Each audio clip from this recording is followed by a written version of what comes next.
আসসালামু আলাইকুম বন্ধুরা, welcome to my YouTube channel. বন্ধুরা, যে যেখান থেকে ভিডিওটি দেখছেন আশা করি সবাই সুস্থ আছেন, ভালো আছেন।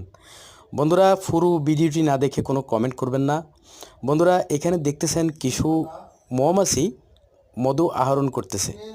বন্ধুরা, মধু আহরণ করে থাকে তারা আমাদের জন্য, এটা আল্লাহ প্রদত্ত, এবং মধু সকল রোগের ওষুধের মতো কাজ করে।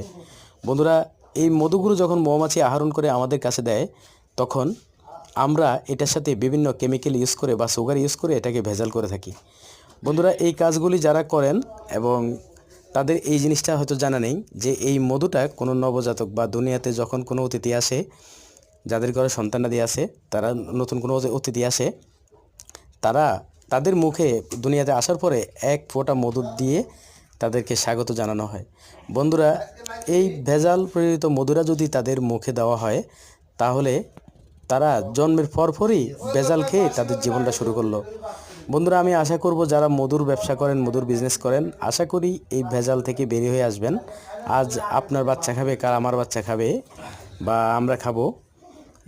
এটা যদি করেন তাহলে আমাদের জীবনটা ভেজালে ভেজালে ভরে যাবে, এবং আপনার এই ভেজাল খেয়ে আপনার শরীরের বিভিন্ন অর্গানে সমস্যা হবে, যাতে আপনি বড় বড় রোগে আক্রান্ত হতে পারেন, মারাত্মক ব্যাধিতে পড়তে পারেন। বন্ধুরা, এই কাজটি যারা মধু আহরণ করেন তারা কখনোই করবেন না যারা মধুর ব্যবসা করেন।